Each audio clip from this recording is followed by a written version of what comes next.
Dear students, today we are going to start the third lecture in Power Electronics course. This lecture is about power diodes. Power diodes play an important role in power electronic circuits. They are mainly used in uncontrolled rectifiers to convert AC to fixed DC voltages and also as freewheeling diodes to provide a path for current in the inductive loads. ये जो power diodes हैं they are similar in function like ordinary P N junction diodes, but इनकी जो power ratings हैं, current handling capability हो गई या voltage blocking capability होगी, वो नॉर्मल डायोड से ज़्यादा है। इस फिगर के अंदर अगर हम देखें तो डायोड एक ऐसी डिवाइस है जिसके दो टर्मिनल्स हैं, एनोड एंड कैथोड, और ये जो आपको फिगर्स बाकी नज़र आ रही हैं ये भी पावर डायोड्स की हैं। इसमें देखें स्टार टाइप किस्म के डायोड हैं, ये हैं, ये हैं, ये थ्रेडेड पार्ट, इसकी एक साइड जो है कैथोड है और एक साइड एनोड है। इसी तरह अगर हमें very high current rating welding applications के अंदर अगर डायोड्स इस्तेमाल करते हैं, उनकी शेप कुछ इस किस्म की आपको नज़र आएगी। ये हॉकी पक टाइप किस्म के डायोड हैं। इसकी भी एक साइड एनोड है, कैथोड है, दूसरी साइड हीट सिंक पे माउंटेड होगी। और समटाइम्स इस तरह की एप्लीकेशन के अंदर ये इस्तेमाल होती हैं तो इसके साथ वाटर कूलिंग भी होती है। ये आखिरी देखें, अगर ये मॉड्यूल टाइप किस्म की पैकिंग में है, इस पैकिंग के अंदर आपके पास दो डायोड्स हैं जो एक दूसरे के साथ कनेक्टेड हैं। इस मॉड्यूल पैक के अंदर जो दो डायोड्स हैं उनकी रेटिंग्स जो हैं 1200 वोल्ट्स और फ्यू हंड्रेड एम्पियर्स के इक्विवेलेंट हैं। इसीलिए जब आप इंडस्ट्रियल एप्लीकेशंस के अंदर इन डायोड्स को देखेंगे तो ये आपको डिफरेंट शेप में नज़र आएंगे। इस स्लाइड में मैं आपको पिछले दो लेक्चर्स का शॉर्ट सा रिव्यू दूंगा। अगर हम देखें पहले पॉइंट में तो पावर सेमीकंडक्टर डिवाइस जो हैं उनके जो डिज़ायरेबल कैरेक्टरिस्टिक्स होनी चाहिए कि उनकी करंट हैंडलिंग कैपेबिलिटी जो है वो का हाई होनी चाहिए, वोल्टेज ब्लॉकिंग कैपेबिलिटी भी हाई होनी चाहिए, उसकी टर्न ऑन और टर्न ऑफ कैरेक्टरिस्टिक्स जो हैं वो भी आपके पास अच्छी होनी चाहिए। इसका मतलब अच्छी होने का मतलब है कि वो फास्टली स्विच हो सके ताकि हम उसको हाई स्विचिंग स्पीड वाले सर्किट्स में इस्तेमाल कर सकें। और ड्राइव सर्किट जो है उसका सिंपल होना चाहिए और लो पावर कंजम्पशन होनी चाहिए। पावर स्विचेस को हम कन्वर्टर्स के अंदर ऑन स्टेट और ऑफ स्टेट में इस्तेमाल करते हैं। जब डिवाइस ऑन होती है तो it should behave like a short circuit, और जब वो ऑफ होती है तो उसको as an open circuit behave करना चाहिए। जब डिवाइस ऑन हो तो उसके क्रॉस वोल्टेज ड्रॉप ज़ीरो होगा तो पावर जो है उस टाइम पे ज़ीरो हो जाएगी। इसी तरह जब डिवाइस ओपन होगी तो उसके अंदर से गुजरने वाली करंट कम से कम या ज़ीरो होनी चाहिए और उसको मैक्सिमम वोल्टेज ब्लॉक करनी चाहिए। तो इस तरह भी उसका जो ऑफ स्टेट लॉस होगा वो भी ज़ीरो होगा। तो डिवाइस का पावर लॉस कम से कम होना चाहिए। आइडियल स्विच को हमने देखा था कि आइडियल स्विच के पावर लॉस ज़ीरो होते हैं। उसमें conduction loss, of state loss, switch on loss, switch off loss सारे के सारे ज़ीरो होते हैं। रियल सर्किट्स के अंदर जो जब हम रियल स्विच इस्तेमाल करेंगे तो पावर लॉस होगा, लेकिन अगर हम अपने कन्वर्टर के अंदर अच्छी कैरेक्टरिस्टिक्स का स्विच इस्तेमाल करेंगे उसकी डाटा शीट को देखते हुए तो हमारी एफिशिएंसी पे इतना ज़्यादा इफेक्ट नहीं होगा। लास्टली अगर देखा जाए तो सम electronic devices such as transistor can also operate in active region where both voltage and current are non-zero। यहाँ पे पावर लॉस होगा, लेकिन ये काम आप तब करते हैं कि आप but it is desirable to use these devices as switches when processing power और फॉर लो पावर एप्लीकेशन। तो लो पावर एप्लीकेशन के अंदर हम इस तरह की टेक्निक को इस्तेमाल कर सकते हैं। मोस्टली हम पावर इलेक्ट्रॉनिक सर्किट के अंदर जब स्विच को इस्तेमाल करते हैं तो ऑन और ऑफ स्टेट में ही इस्तेमाल करते हैं, उसके लीनियर रीजन के अंदर हम उसको ऑपरेट नहीं करते। Diode is a simple uncontrolled device with two terminals, anode and cathode. On and off conditions are determined by the voltages and current in the circuit।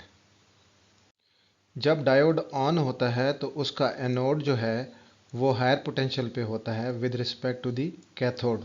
तो इस स्टेट को हम कहेंगे कि डायोड फॉरवर्ड बाइस्ड है और ऑन है। Ideally जब वो ऑन होगा तो वो as a short circuit behave करेगा।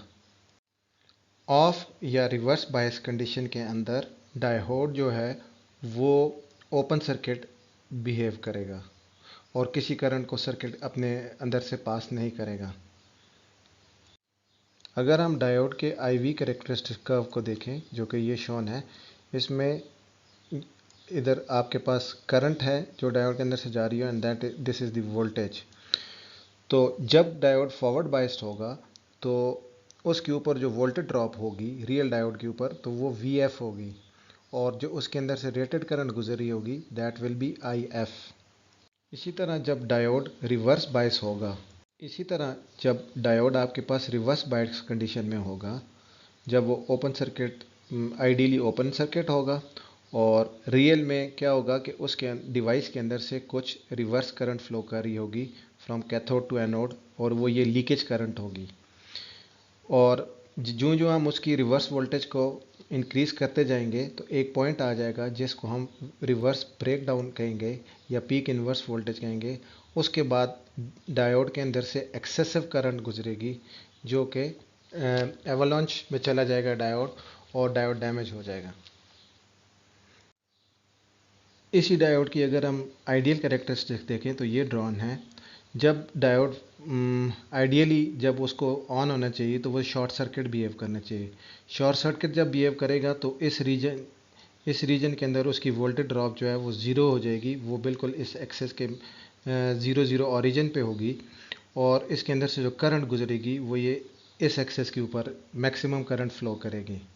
तो इन्फिनिट करंट कैरी कर सकता है एक आइडियल स्विच। इसी तरह जब वो रिवर्स रीजन के अंदर होगा तो उसके अंदर से कोई लीकेज करंट फ्लो नहीं करेगी और उसको इन्फिनिट वोल्टेज को ब्लॉक करना है। फिर आइडियल कंडीशंस के अंदर जब स्विच ऑन या ऑफ हो रहा है तो उसके अंदर पावर लॉस ज़ीरो होगा, क्योंकि जब ये फॉरवर्ड बायस्ड होगा तो इसकी वोल्टेज ड्रॉप ज़ीरो होगी और मैक्सिमम करंट गुजर रही है तो इन दोनों की मल्टीप्लिकेशन आपके पास पावर लॉस की सूरत में ज़ीरो हो जाएगी। इसी तरह जब वो रिवर्स बायस होगा, क्योंकि लीकेज करंट ज़ीरो है और इन्फिनिट वोल्टेज उसने ब्लॉक करनी है, तो ज़ीरो से जब ये मल्टीप्लिकेशन होगी तो VF इंटू IF या रिवर्स लीकेज करंट इंटू जो रिवर्स वोल्टेज है, तो ये जो आपके पास पावर लॉस कैलकुलेट होगा रिवर्स रीजन के अंदर भी तो वो भी ज़ीरो होगा। तो इसका मतलब आइडियल स्विच ऑन कंडीशन के अंदर भी ज़ीरो पावर लॉस करेगा और ऑफ कंडीशन के अंदर भी ज़ीरो पावर लॉस करेगा। रियल कैरेक्टरिस्टिक्स के अंदर जब हम इसका पावर लॉस कंडक्शन मोड के अंदर देखेंगे, जब स्विच ऑन होगा तो VF और IF की मल्टीप्लिकेशन होगी और रिवर्स रीजन के अंदर क्या होगा कि उसकी लीकेज करंट और जो उसकी रिवर्स वोल्टेज जो वो डायोड उस वक्त ब्लॉक कर रहा होगा रियल टाइम के अंदर, तो वो उसके पास जो आएंगी उसकी ऑफ स्टेट के लॉसेस होंगे। इस स्लाइड में हम डायोड के स्ट्रक्चर को देखेंगे। ये आपके पास डायोड का स्ट्रक्चर है। पावर डायोड जो है वो इस तरह का होता है। इसमें N प्लस मीन्स के हाईली डोप्ड N मटीरियल है, N minus means lightly dope N material है और P प्लस जो आपके पास highly doped P type material है। एनोड टर्मिनल जो है वो आपके P प्लस के साथ कनेक्टेड है। इसी तरह आपका जो कैथोड टर्मिनल है वो N प्लस के साथ कनेक्टेड है। ये जो दरमियान में N माइनस है ये आपके ड्रिफ्ट रीजन है जो कि पावर डायोड को एक नॉर्मल डायोड से ज़रा डिफ्रेंशिएट करता है। ये वाली जो लेयर है ये lightly doped N type material है। इसी एन लेयर जो आपके पास N माइनस लेयर या ड्रिफ्ट रीजन है, इसी की वजह से जो हमारी रिवर्स ब्रेकडाउन वोल्टेज है जब वो हायर होती है इन पावर डायोड्स।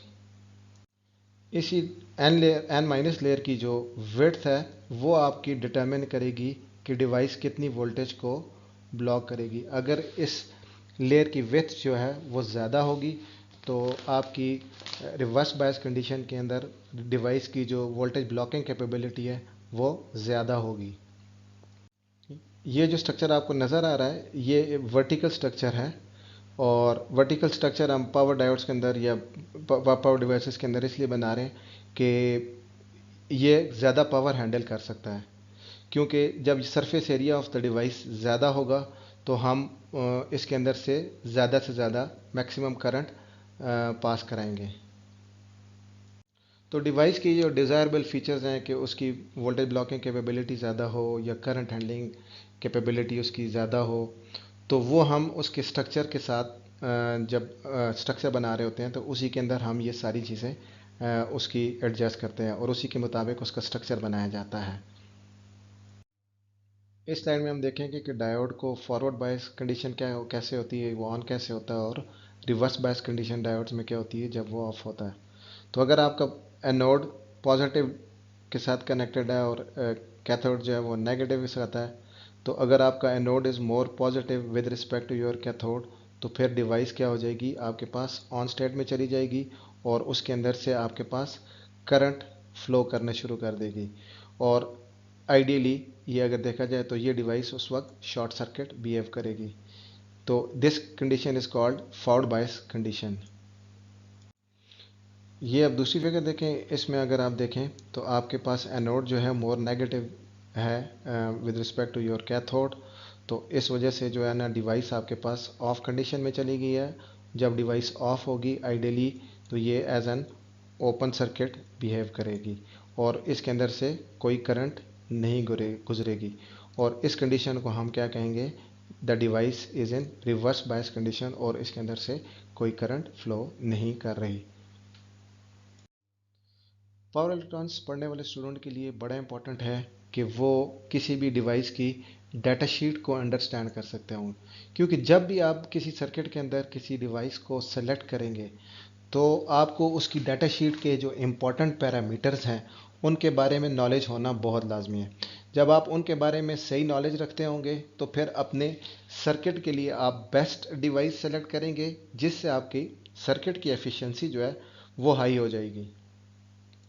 अगर हम पावर डायोड की डाटाशीट पैरामीटर्स के बारे में बात करें तो इधर हम इसके 4-5 जो हैं डाटाशीट पैरामीटर्स को डिस्कस करेंगे।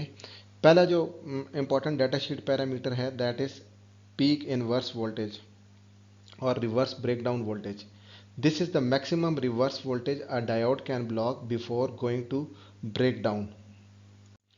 अगर हम इस नीचे वाले कर्व में देखें तो ये वाला आपके पास ब्रेक डाउन वोल्टेज या पीक इनवर्स वोल्टेज होगी कि रिवर्स कंडीशन के अंदर जब डायोड जाएगा और अगर हम इस ब्रेक डाउन वोल्टेज को ब्रेक करते हैं तो फिर आपके पास डिवाइस के अंदर से एक्सेसिव करंट खुद गुजरना शुरू हो जाएगी। तो ये आपके पास बड़ा इंपॉर्टेंट पैरामीटर है कि आपने देखना है कि आपकी ये डिवाइस कितनी वोल्टेज को ब्लॉक कर सकती है। Next parameter is your average forward current, I F average max.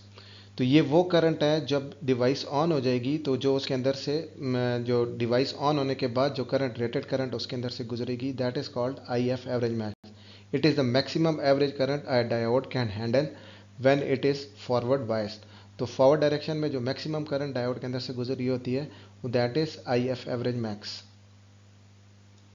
ये भी बड़ा अच्छा पैरामीटर है कि आपको पता होना चाहिए कि आपकी ये डिवाइस मैक्सिमम कितनी करंट को पास कर सकती है।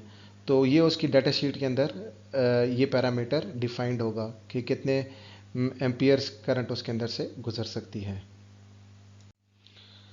फॉरवर्ड वोल्टेज ड्रॉप एक पैरामीटर है जिसको हम इधर देखें तो आपके पास ये पॉइंट है जो फॉरवर्ड वोल्टेज ड्रॉप है, इसको हम नी वोल्टेज भी कहते हैं। पावर डायोड्स के अंदर it is a very important parameter क्योंकि पावर डायोड काफ़ी high amount of current forward current carry कर रहा होता है। अगर ये पैरामीटर बड़ा होगा तो आपका जो पावर लॉस होगा वो ज़्यादा होगा, कंडक्शन लॉस बहुत ज़्यादा होगा, क्योंकि कंडक्शन लॉस आपकी मल्टीप्लिकेशन होती है आई एफ करंट और इस वी एफ पैरामीटर के। तो इसका मतलब ये होगा कि जब डिवाइस ऑन होगी तो वो बहुत ज़्यादा कंडक्शन लॉस करेगी और डिवाइस का जो के साथ जो हीट सिंक सिलेक्शन होगी वो इस पैरामीटर पे डिपेंडेंट होगी कि अगर कंडक्शन लॉस ज़्यादा होगा तो फिर हमें जो हीट सिंक अपने सर्किट के साथ लगानी है या अपनी डिवाइस के साथ लगानी है तो उसका साइज़ इंक्रीज़ कर जाएगा। एक और इम्पॉर्टेंट पैरामीटर जो डायोड की डाटा शीट में आपको मिल रहा होगा that is max surge current, I surge. तो maximum current a diode can handle for a short duration in case of any fault. तो जब कोई करंट स्पाइक आई है तो शॉर्ट ड्यूरेशन के लिए जो डिवाइस है उसको विथस्टैंड कर सकती है। और वो मैक्सिमम करंट जो है वो उसकी डाटा शीट के अंदर आई सर्च के नाम से दी होगी। दिस आई सर्च जो है it is much larger than this your I F max. एक और पैरामीटर जो हमें यहाँ पे नज़र आ रहा है that is maximum junction temperature. This parameter defined the maximum junction temperature that a diode can withstand without failure. Normally range इसकी -40 से 200 के अंदर होती है। Operation at lower temperatures generally results in better performance of diodes. Diodes usually are mounted on the heat sinks, क्योंकि अगर आपने पीछे भी देखा होगा मैंने पहले भी डिफाइन किया था कि ये हीट सिंक के ऊपर माउंटेड होंगे ताकि हम उसको कूल डाउन रख सकें और उसकी परफॉर्मेंस कम टेम्परेचर के अंदर ज़्यादा अच्छी होगी। Another important datasheet parameter is your reverse recovery time. Reverse recovery time of a diode is of great significance in high-speed switching applications. A real diode does not instantaneously switch from conduction to non-conduction state के on state से of होने के दरमियान जो instantaneous change नहीं होती है उसके अंदर। It takes some time. जब डिवाइस ऑन स्टेट से ऑफ स्टेट की तरफ जा रही होती है तो उसके अंदर से कुछ रिवर्स करंट गुजरेगी, ये रेड लाइन से शो हो रही है, and then it will take some time और फिर जाके ये ज़ीरो होगी। और ये जो रिवर्स करंट है इसको हम कह रहे हैं IRR, reverse recovery current. And the time interval during which the reverse current flow is called reverse recovery time, that is TRR। इस रिवर्स रिकवरी टाइम के अंदर जो charge carriers that were stored in the junction when forward conduction terminated are removed. ये parameter datasheet में इसलिए important है कि ये डिटरमिन करेगा कि डिवाइस कितनी तेज़ी से स्विच कर सकती है।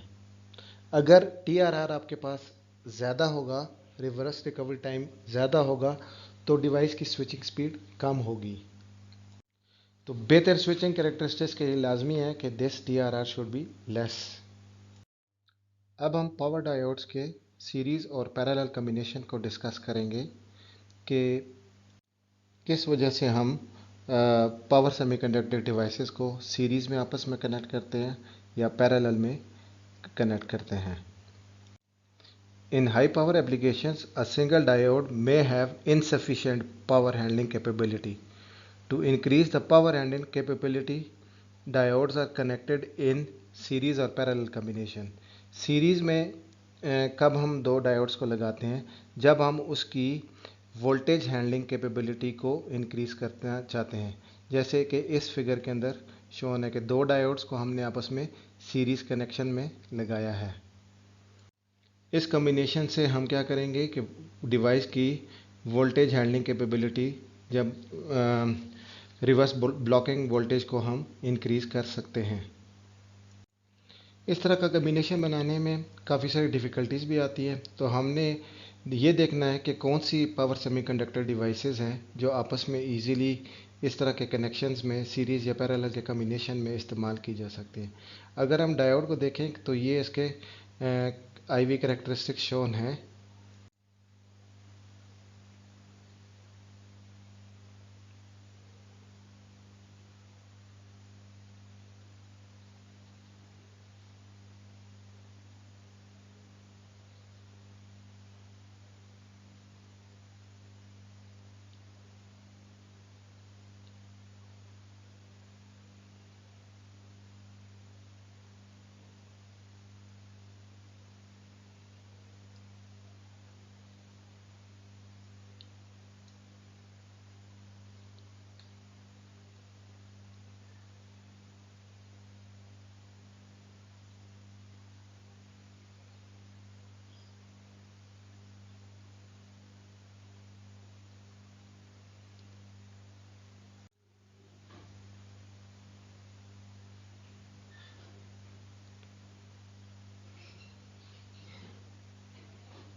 तो लीकेज करंट वाली इस प्रॉब्लम को टैकल करने के लिए हमने देखा कि हमने यहाँ पे डायोड के पैरेलल में दो रेजिस्टर्स लगाएंगे।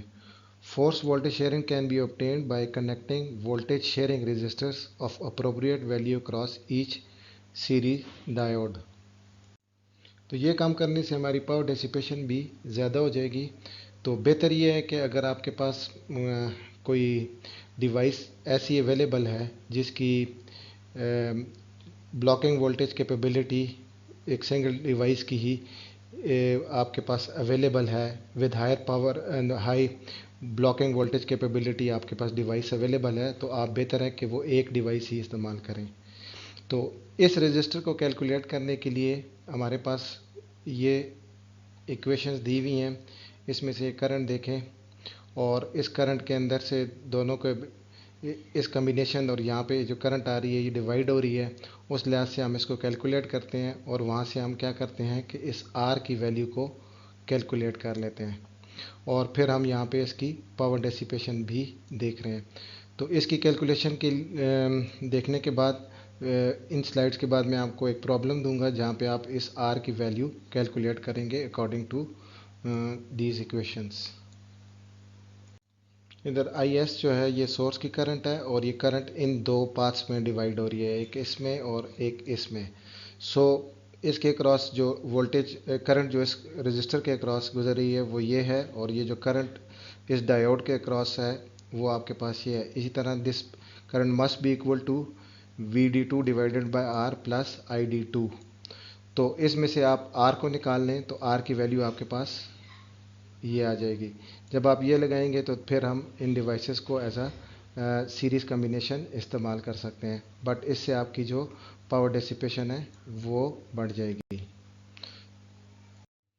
इस स्लाइड में हम पैरेलल कम्बिनेशन ऑफ डिवाइसेस देखेंगे कि डिवाइसेस को पैरेलल कम्बिनेशन के अंदर कब इस्तेमाल किया जाता है। डिवाइसेस को पैरेलल कम्बिनेशन के अंदर तब इस्तेमाल किया जाता है जब आप डिवाइस की करंट हैंडलिंग कैपेबिलिटी को इंक्रीज़ करना चाहते हैं। तो if you want to increase the current handling capability you must connect one or two diodes or more diodes in parallel connection। अगर हम इस करंट को शेयर करा रहे हैं इन दो पाथ्स के ऊपर, डायोड D1 और D2 के ऊपर, और अगर हम इसकी IV कैरेक्टरिस्टिक्स देखें तो वो भी मैच नहीं है, तो डायोड 1 की करंट आपको ये नज़र आ रही है और इसी तरह डायोड 2 की करंट अगर देखी जाए तो आपके पास इस तरह नज़र आ रही है। इसकी वजह से क्या होगा कि ये जो दो डायोड्स लगे हुए हैं D1 और D2 ये इक्वल करंट को शेयर नहीं करेंगे। इसमें अगर देखें कि diode with lower forward voltage drop will try to carry larger current and can overheat. तो ये जिसका लोअर फॉरवर्ड वोल्टेज ड्रॉप होगा उस डायोड के अंदर से करंट जो है वो ज़्यादा पास करने की कोशिश करेगी। जब इसके अंदर से करंट ज़्यादा पास करेगी तो ये ओवरहीट होगा, जिसकी वजह से एक पाथ के अंदर करंट ज़्यादा जाना शुरू हो जाएगी और दिस इज़ नॉट डिज़ायरेबल। हमारी ख्वाहिश ये थी कि ये जो करंट आपके पास यहाँ से आ रहा है ये इक्वली इन दोनों डायोड्स पे डिवाइड हो, और अगर हम चाहते हैं कि इन दोनों पाथ्स में करंट इक्वली शेयर हो तो फिर हमें यहाँ पे और इस पाथ के अंदर इस जगह पे series to these two diodes हमें एक रेजिस्टर लगाना पड़ेगा। और मैं पहले भी आपको ये डिस्कस कर चुका हूँ कि रेजिस्टर हम पावर इलेक्ट्रॉनिक सर्किट के अंदर कम से कम इस्तेमाल करने की कोशिश करेंगे क्योंकि ये लॉस प्रोड्यूस करेगा। As discuss in the previous slide हमने यहाँ पे दो रेजिस्टर लगाए हैं ताकि हम करंट को इक्वली शेयर कर सकें। Parallel diodes can be forced to share current by connecting a very small resistor in series with each diode to share the current equally. You should avoid this kind of combination uh, because it will produce more loss. Good option is that you should use one diode instead, which should have higher current ratings. आपके पास अगर कोई diode available है with higher current ratings तो आप उसको इस्तेमाल करें circuit के अंदर, इंस्टेड के आप ये वाली अरेंजमेंट लगाएं। The value of this current sharing register can be calculated as this. इस पैरेलल नेटवर्क के अंदर दोनों की वोल्टेज सेम होनी चाहिए अकॉर्डिंग टू दिस इक्वेशन, और अगर हम इसमें R के लिए इसको सॉल्व करते हैं तो आपके पास R की वैल्यू इस तरह ऑब्टेन हो सकती है, और इसी तरह हम इसके पावर लॉस को भी कैलकुलेट कर सकते हैं। सीरीज और पैरेलल कॉम्बिनेशन को जो हमने डिस्कस किया है, now we have two examples on that and you have to solve these two examples. This is example number 1 where we have connected a diode in series. You have to calculate different parameters of that, और इसी तरह parallel combination के अंदर ये आपके पास दूसरा question है and you have to solve this.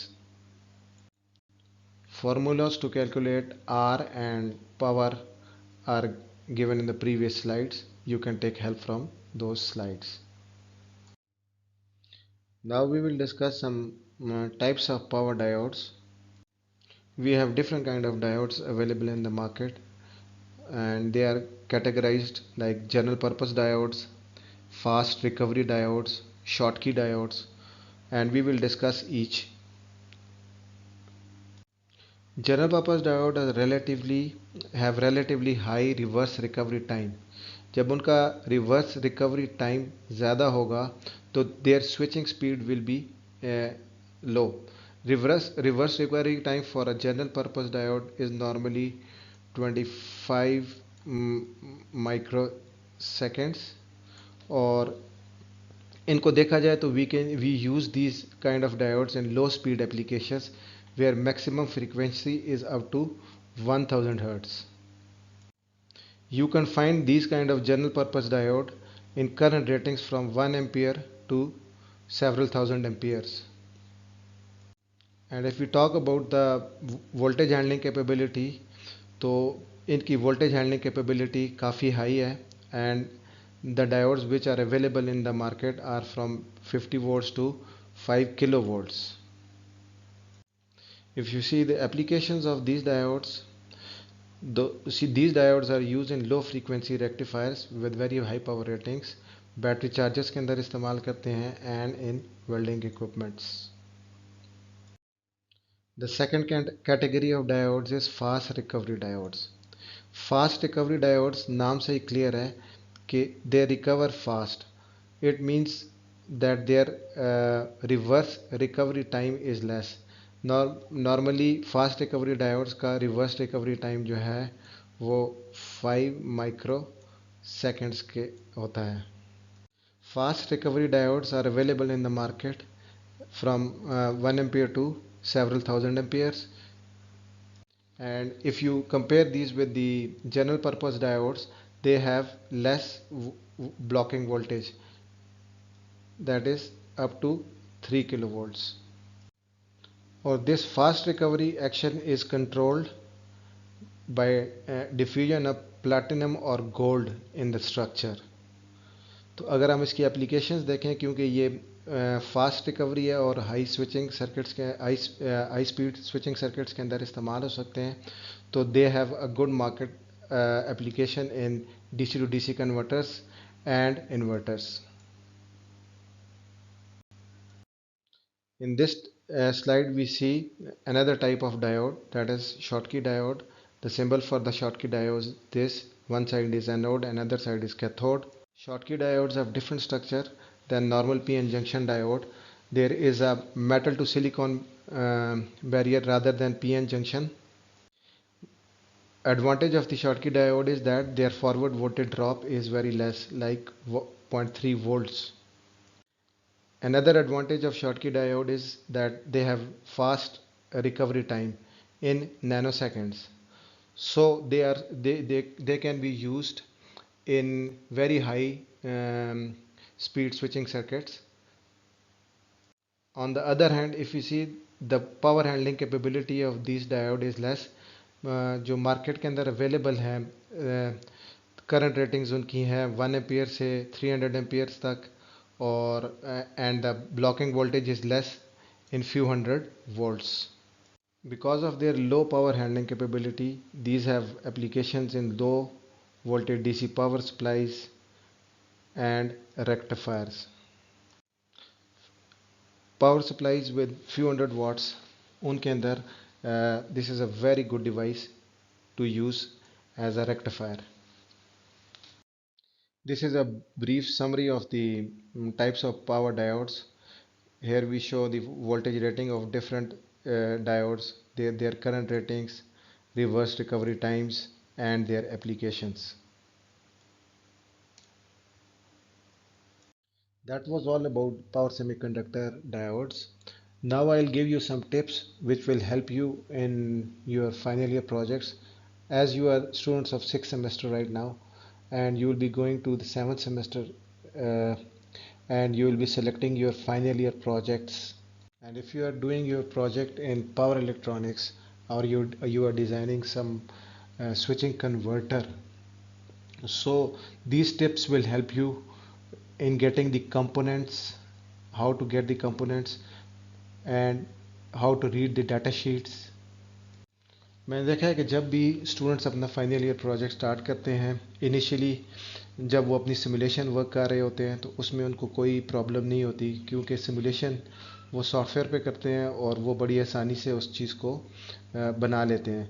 लेकिन जब रियल कंपोनेंट्स की बारी आती है तो फिर उनके लिए प्रॉब्लम्स होती हैं, स्पेशली ये जो स्विचिंग कन्वर्टर्स हैं इनमें जो कंपोनेंट्स हैं उनकी अवेलेबिलिटी के इश्यूज आते हैं। In this slide you see a lot of components, but if you want to buy any of these components, तो how you will proceed with the process? क्योंकि जब भी आप इस कंपोनेंट को देखेंगे तो आप मार्केट से जब बाय करना चाहेंगे इस कंपोनेंट को, तो वो उसके कंपोनेंट का नाम या उस जो मैन्युफैक्चरर ने उसको नंबर दिए हुए हैं, आप उससे जाके उसको बाय करेंगे। तो how to find the name of that component, या इफ़ यू वांट के उसकी पावर रेटिंग्स को देखूं और उसको सर्च करूं, ताकि मैं बड़े इजीली मार्केट के अंदर से उसको चेक कर सकूं कि वो कंपोनेंट कितने का है और कहां से अवेलेबल हो सकता है। तो इसके लिए लाजमी है कि आपको इस चीज़ की अंडरस्टैंडिंग होनी चाहिए। कंपोनेंट्स बाय करने के लिए ये है कि आप डिफरेंट वेबसाइट्स को यूज़ करें, ऑनलाइन परचेज़ कर लें, वो आपके लिए अक्सर जो आपको कंपोनेंट्स अच्छे मिल जाते हैं। इसके अलावा दूसरी कंट्री से इंपोर्ट भी किए जा सकते हैं components. As you have to complete your final year projects in 1 year, so जब भी आपने अपना फाइनल ईयर प्रोजेक्ट स्टार्ट करना है तो उसमें आपने लाजमी है कि कंपोनेंट्स की सिलेक्शन या बिल ऑफ मटेरियल्स जो आपकी जितने भी कंपोनेंट उसमें इस्तेमाल हो रहे हैं वो आप पहले लिस्ट कर लें और फिर देखें कि वो मार्केट में अवेलेबल भी हैं कि नहीं। अगर नहीं है तो फिर आप उनको बाहर से भी मंगवा सकते हैं। कंपोनेंट सर्च करने के लिए हमारे पास डिफरेंट वेंडर्स के जो हैं वेबसाइट्स अवेलेबल हैं, वहाँ पे बड़े अच्छे अच्छे फ़िल्टर्स हैं जहाँ पे आप जाके उन कंपोनेंट्स को जो आपके रिक्वायर्ड कंपोनेंट है उसको सर्च कर सकते हैं। नेक्स्ट स्लाइड में मैं आपको बताऊँगा, इसी तरह की एक एग्जांपल मैं आपके सामने बताता हूँ, जिसको आप देख के अंडरस्टैंड कर लेंगे कि कंपोनेंट को सर्च कैसे किया जा सकता है। एग्जाम्पल के तौर पे मैंने कंपनी की जो सर्च विंडो है उसको देखा है, dgkey.com पे मैं गया हूँ। वहाँ पे जब मैं उनकी वेबसाइट पे गया हूँ तो मुझे इस तरह का इंटरफेस नज़र आया। अगर फॉर एग्जांपल मैं एक डायोड के बारे में सर्च करना चाहता हूँ तो सबसे पहले मैं क्या करता हूँ कि उनकी जो सर्च विंडो है उसमें मैं डायोड लिखूँगा, और अगर मैं सिंपली सर्च दबा दूँगा तो वो बहुत सारे डायोड्स आपके पास ले आएगा। उसी सर्च विंडो को जब मैंने सर्च किया तो उसने डायोड लेके आया, तो उसके नीचे आपको अगर देखें तो डिफरेंट मैन्युफैक्चरर के लिहाज से, पैकेजेस के लिहाज से और इसी तरह काफ़ी सारी इन्फॉर्मेशन देगा, जिसमें आप वहाँ पे उनको सेलेक्ट कर सकते हैं और फ़िल्टर अप्लाई कर सकते हैं। अगर आपको आपकी रिक्वायर्ड स्पेक्स नहीं मिल रही तो इसके इसी साइड के ऊपर नीचे एडवांस फ़िल्टर्स भी दिए हुए हैं, आप उस एडवांस फ़िल्टर वाली ऑप्शन को क्लिक करेंगे तो आपके पास मज़ीद ऑप्शंस आ जाएंगी कि आपकी रिक्वायर्ड स्पेसिफिकेशंस के लिहाज से किस तरह का डायोड आपको चाहिए, तो आप वो भी रेटिंग्स उसकी उसमें एंटर कर सकते हैं और उसके बाद फिर इसको सर्च कर सकते हैं।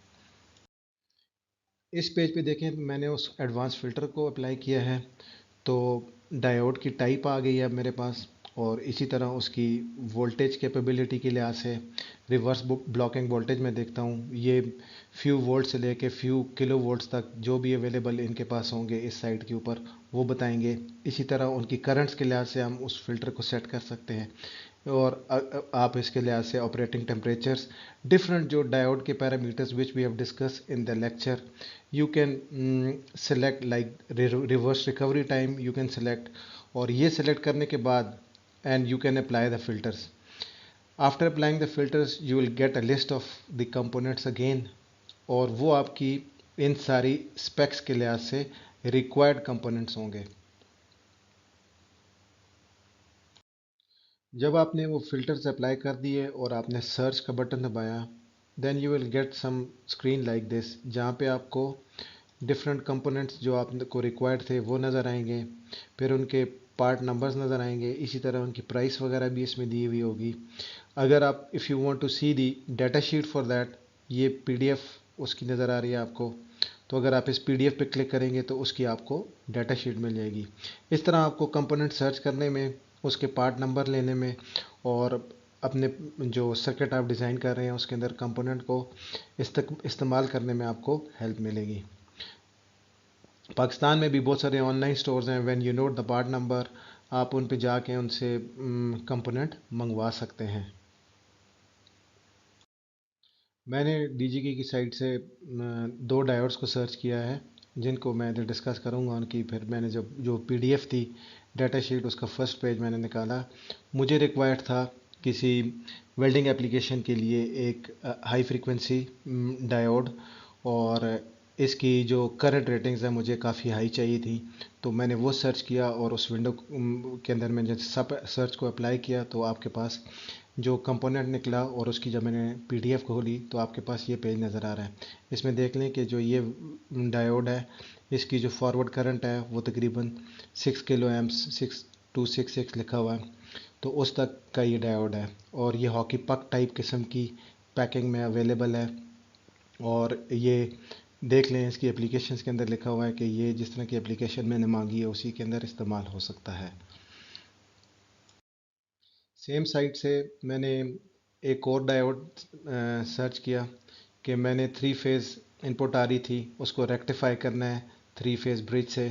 तो उस कंपोनेंट को जब मैंने सर्च किया तो मुझे जो डायोड मिला वो एक मॉड्यूल पैक, जिस तरह हम पहले आपको जो मैं तस्वीरों में दिखा चुका हूँ उस तरह की मॉड्यूल पैक के अंदर है। और ये देखें, ये इसके अंदर इस तरह के 6 डायोड्स अवेलेबल हैं, और वोल्टेज रेटिंग्स और ये बाकी सारी चीज़ें जो मैंने उस सर्च विंडो में लिखी थी मुझे उसी के अकॉर्डिंगली ये डायोड्स मिल गए हैं।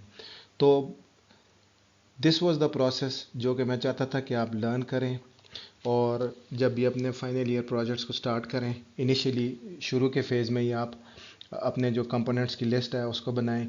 पहले कंपोनेंट्स को सर्च कर लें कि आपको कहाँ से मिलने हैं, किस प्राइस में मिलने हैं। तो this will help you in searching the components and getting them at your doorsteps. This is the last slide for today's lecture. इसमें जो दो कंपोनेंट्स मैंने प्रीवियसली सर्च किए थे उनकी डाटा शीट्स के लिंक हैं।